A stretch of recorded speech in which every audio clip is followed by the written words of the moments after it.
You're listening to Edwin Eisendrath's It's the Democracy, Stupid on WCPT 820.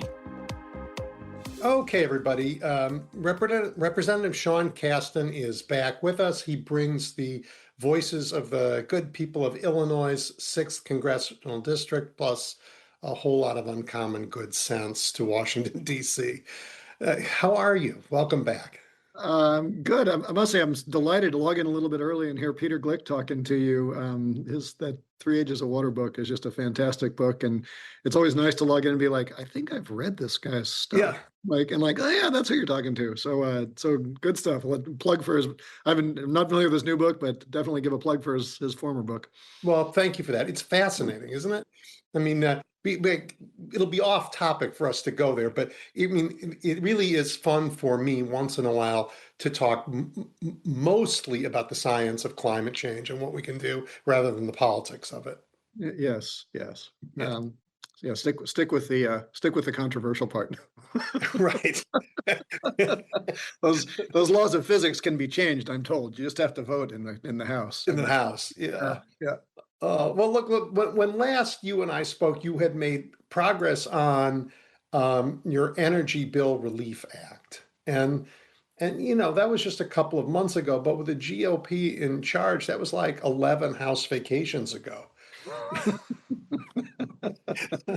I mean, like what's going on with the real work of I know we'll talk about your trip to Europe where the real work of Congress, I guess, has to go to happen. But like, what's going on there? How to even put this succinctly?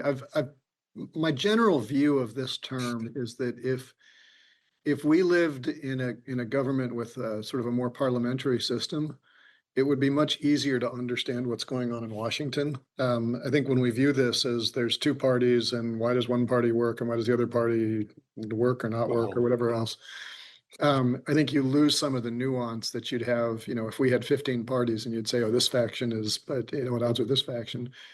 And within the Republican Party now, you really have two parties that don't like each other.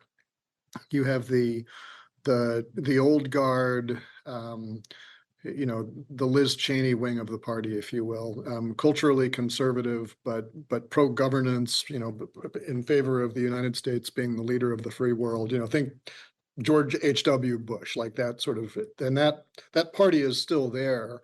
It's a lot of the Republicans, I would say, are in that quote unquote party, but it's the minority of the Republican caucus. You then have sort of the descendants of the Tea Party wave and the Freedom Caucus and QAnon and various crazier stripes in between, who are still very culturally conservative, but are essentially anti-governance. This is the Jim Jordan, Marjorie Taylor Greene, Chip Roy, now Anna Paulina Lewis party, and those two groups really don't like each other. Kevin McCarthy lost his job because the wingnut faction didn't like that we had passed an overwhelmingly bipartisan bill with sort of the neocons. And so we're now left with all of these things that we should absolutely be doing. We need to come up with a way to reauthorize FISA.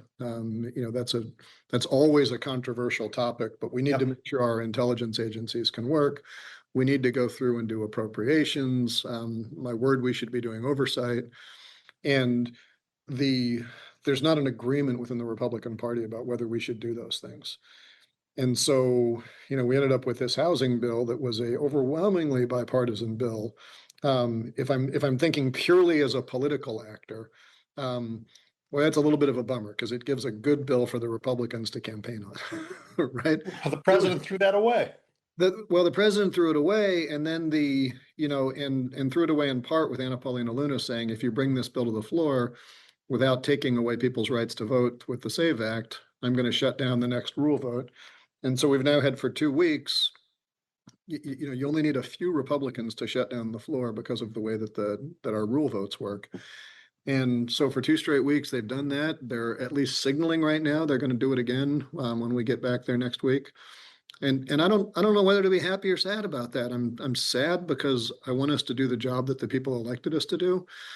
But I'm happy because when I look at what's on the agenda, I'd rather us not pass those bills than pass them. So that's okay. They're dangerous. Excuse me.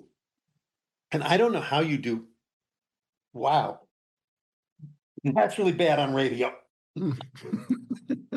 Uh, Let me know if you need me to pinch hit for you.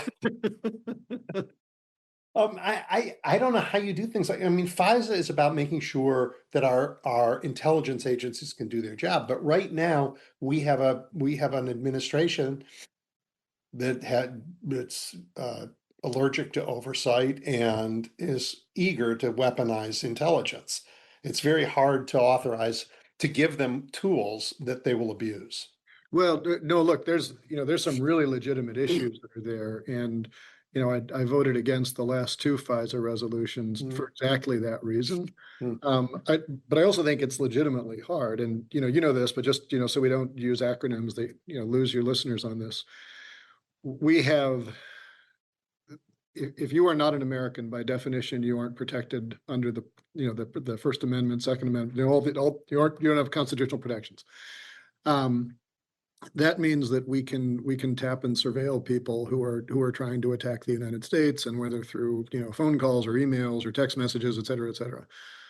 What do you do when a bad actor who we're tracking is in communication with an American citizen? And if that American citizen, maybe they're a partner to that crime, that American citizen has Fourth Amendment rights. You need warrants and wiretaps. And so we can't prosecute, which is appropriate under the Fourth Amendment. We can't prosecute that person. But then if you have that database, under what circumstances could you query that database, make searches, which is and it's not I'm searching for Edwin, but I believe there is a plot to attack WCPT. I want to find out if anybody has named the reporters on WCPT in the course of this attack. Well, is that a legal search? Is that an unauthorized? So there's nuances and complexities there that with good people, you trust that that'll be carried out the right way. Yep. Yeah. With bad people like Bill Pulte, who has already tried to weaponize the intelligence systems, there's some nervousness there. Hopefully we're through that now and can find a way to get this done. But we can't even vote on it because we're arguing about whether or not we can take away Americans' rights to vote. We are arguing about that. All right, let's leave that aside for a second and just let's talk about your Europe trip, which is I mean, partly because it's related to the conversation that everybody who was listening just heard me have about the environment.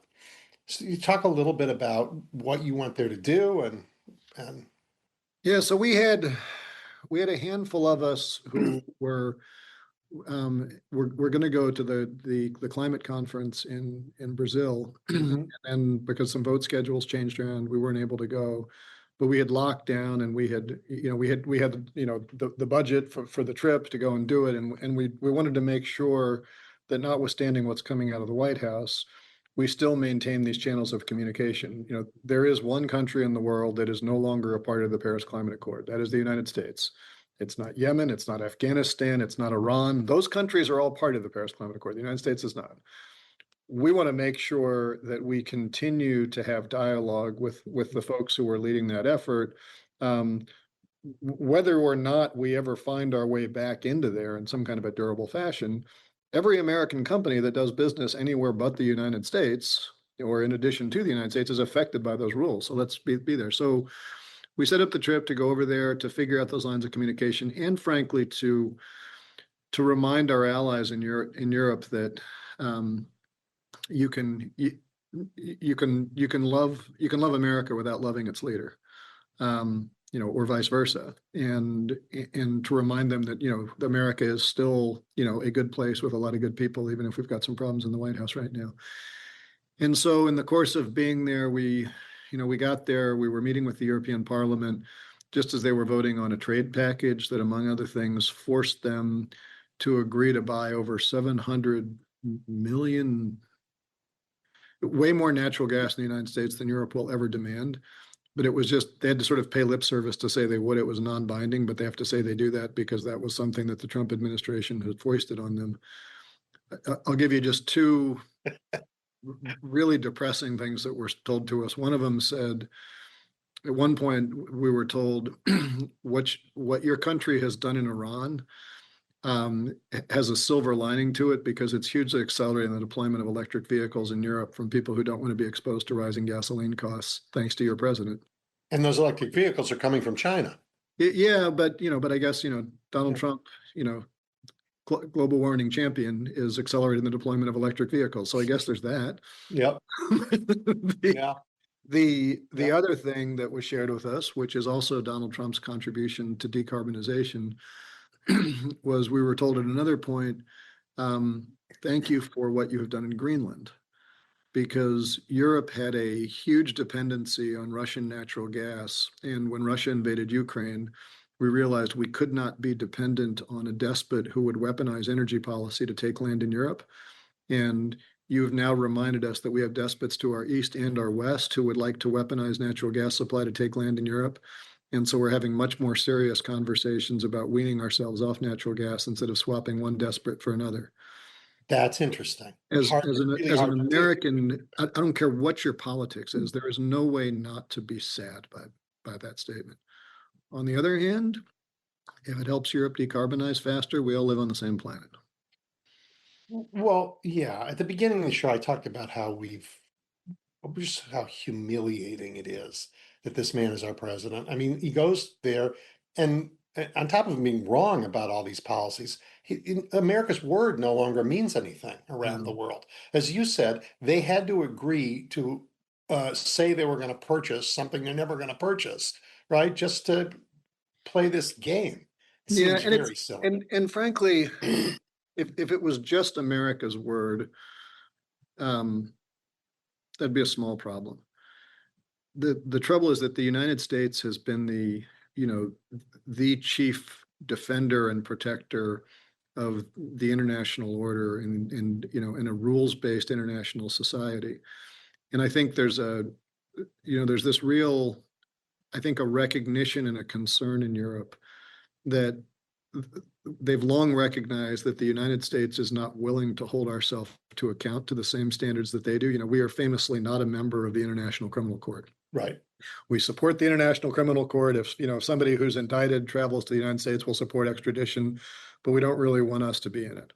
We will use the World Trade Association to prosecute, dumping or excessive, punitive tariffs. But if we don't put our muscle behind it, it's not really there. And I think, there's this recognition in Europe that, okay, if anyone but the United States had been responsible for killing a bunch of girls at a school in Iran, that person would be brought up under war crimes in The Hague. Do we have the muscle to bring the United States up under those charges if the United States isn't going to defend that? If anyone but the United States had instituted the tariff regime that Trump had, in spite of multiple existing trade agreements that were signed and binding, would they be prosecuted under the WTO? And so there's this sense of, on the one hand, you've got a Europe that I think is going to make significant investments to be a much more stronger and independent, to try to be sort of a more equal weight to the United States. So you're seeing Europe put a lot more money into NATO. That's probably a good thing, right? Mm-hmm. You're seeing Europe have conversations about changing some of Mario Draghi has this report he issued about trying to deepen European capital markets, introduce more competition, take away some of the protectionism inside Europe. And there's much more appetite for that right now, even though it puts at risk some of the social safety net in Europe. But if it makes their economy a better counterweight to the United States, it makes them strong. Well, that's a strong Europe is in the United States' interest. But I think we're at this moment of, is that going to lead to a strong Europe that makes it easier to restore the sort of multilateral rules-based order? Or is it going to lead to a stronger Europe that makes us all somewhat isolationist, and all of us are trying to figure out, which is how you got to World War I, right? Yeah, this isn't the conversation I thought we were going to have. I've been having this conversation with Tom Nichols, a writer and I think I mean, I lament the collapse of this order that has been there my whole life and been largely very good for America. And our country has largely been I mean, not perfect, but mostly benevolent force, even though unwilling to follow the same rules as everybody else, Yeah, which, a Romanian ambassador told me years ago that the United States is the nicest bully in the world. right, He right. said- But I'm not sure in the world that somebody isn't always going to play that role. Yeah, I'm not sure, but it isn't going to be us anymore. We've opted out. We aren't leading the fight for freedom anywhere in the world. Not, I mean, not at home, not abroad. Europe is stepping up. But as you say, look, in history, when Europe was the great power in the world, it wasn't such a great world. yeah. Well, I don't think we're any better or worse than Europe. I think we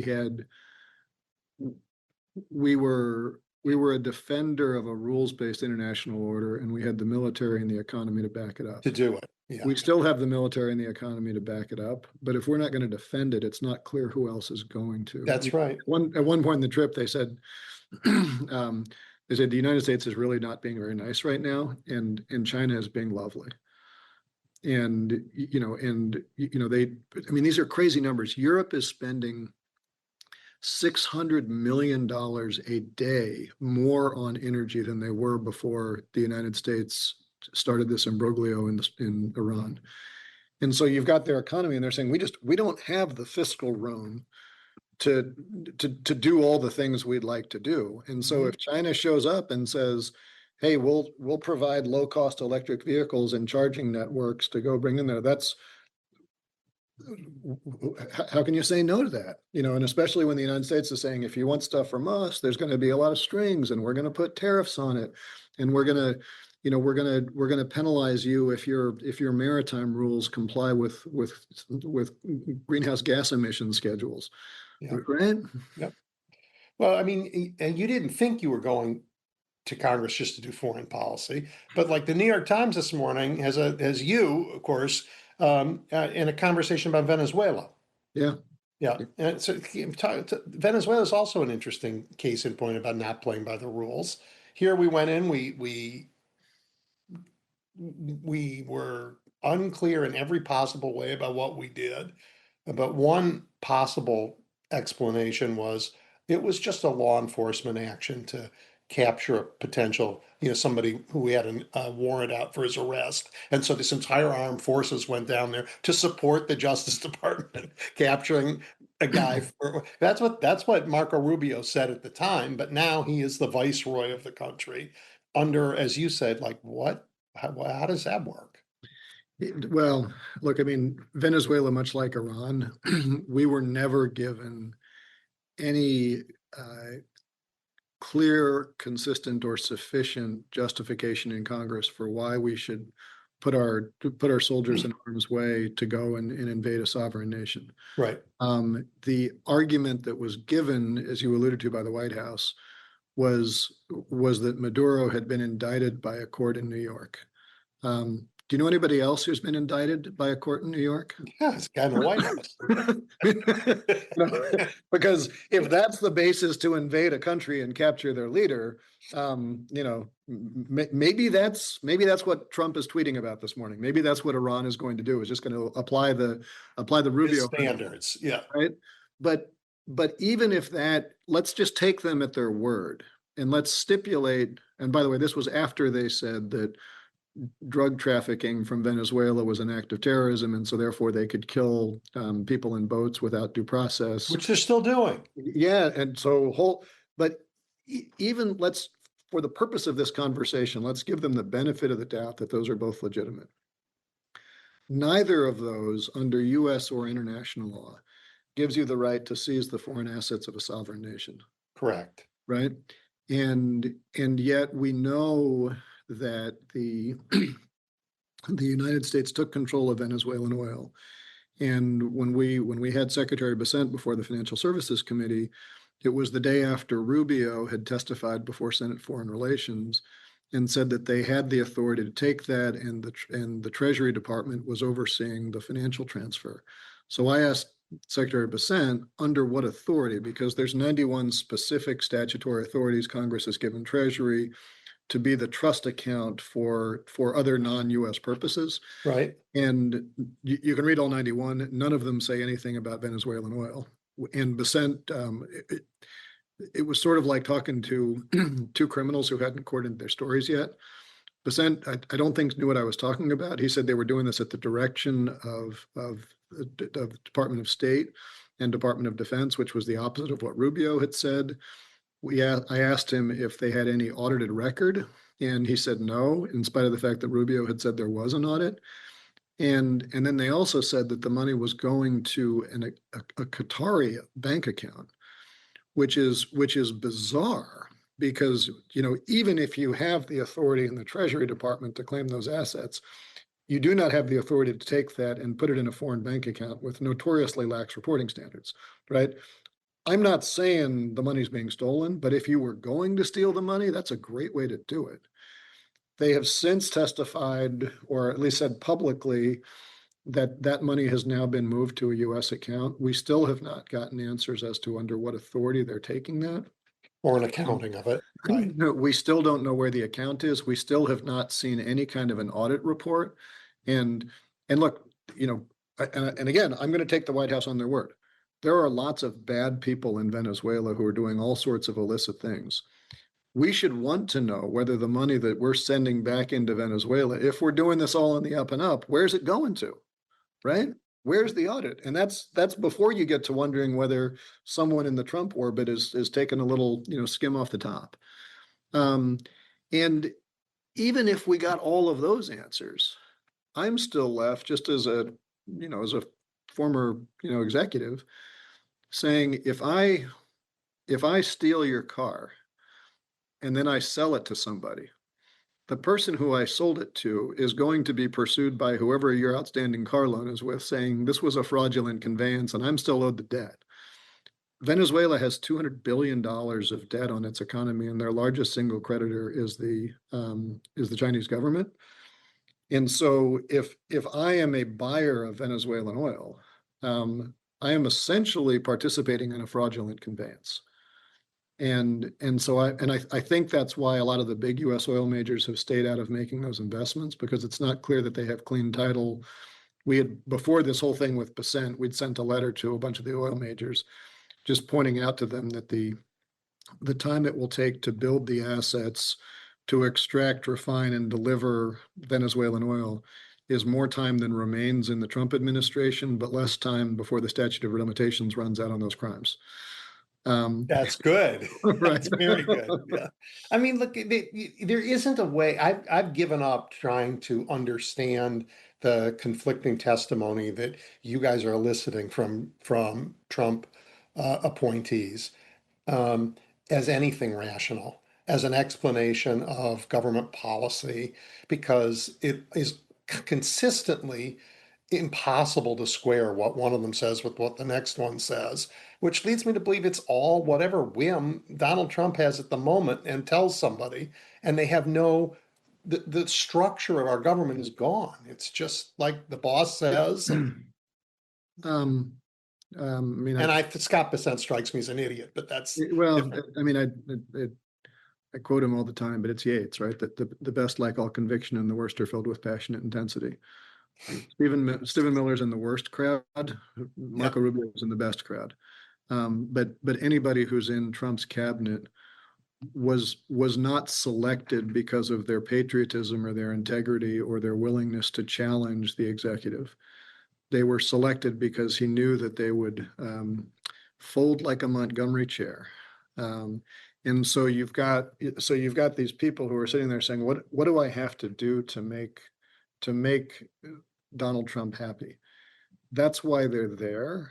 And these are not people of the character or strength, even if they, have a strong set of moral values, they don't have the backbone to carry them out. Yeah. Like Marco Rubio, when he was a senator, was a pretty good foreign policy guy. That's what people tell me. The stuff, That's what people tell me. Scott Bessent is not a dummy, but they are all They're all complicit now. cowards. They're cowards and sycophants essentially, and that's why they got the job. Well, so let me ask you, because we're running out of time, and this conversation took a lovely turn. I love it, but not what I thought. But so people are always concerned when they talk about when the Democrats win, when we take it back. Are we going to be cowards? Are we going to play let's make a deal with these guys, or do we have the guts to get a real accountability, a real record of what has happened, and hold and whether that is changing the way we let the Supreme Court decide, and holding Trump administration folks accountable so that we can clear enough space to move the country forward. Well, so let me maybe answer that by circling back to how we started. There's more diversity in the Congress than just two parties, and the two parties always do the same thing, right? We have lots of people with lots of different perspectives. Yes. And Big country. I think the degree to which a Democratic controlled House can do what needs to be done depends substantially on who are the Democrats who are in that House in the next cycle, which is a function of all the elections that are going on right now. And, I think we're at a moment where I think there's a broad consensus that certainly for the first time in my congressional career, which is fairly bipartisan, that the institutions are not working in the way that they were designed to work. Right? That's true for the far left. It's true for the far right. It's true for an awful lot of folks all across that whole range. And I think that the question that I think we're answering one primary at a time is, if you have these institutions in need of repair, do we elect carpenters to fix them, or do we elect arsonists to burn it down? Well, that's and I think if we have a lot of people who are sitting there saying, look, we need to make reforms to make the Supreme Court work better and be more politically neutral. We need to pass reforms to make sure that we protect our independent institutions, from the Fed to the Federal Regulatory Commission to the FCC, and protect them from some of the excesses. Having that sort of like building mentality, I think, gives us the ability to come out of this stronger. But I do get worried when we say what we really need in this moment is somebody who has no experience as a legislator, but speaks really well and has an interesting bio. Right. Well, I say this as someone who had no legislative experience. Democrats got burned badly. Yeah. Right? Yeah. But I think it's just really important for us to make sure that we, give us in Congress who want to build, who want to restore, who want to improve these, a team committed to that proposition. Yeah. I have confidence in our voters. I do. I think you're going to get a really interesting class of people. Yeah. We certainly did in Illinois. I think the Illinois primaries, we elected builders across the board. Yep. And there'll be a few people who want to tear things down, but you only need a few Madisons to really think about the structure of government, but there have to be a few. Yeah. So we're lucky you're there. We're lucky you're there. Well, that's elite company, but I'll take the praise. Yep. Thank you for your time, as always. It's a pleasure. Thank you, Edwin.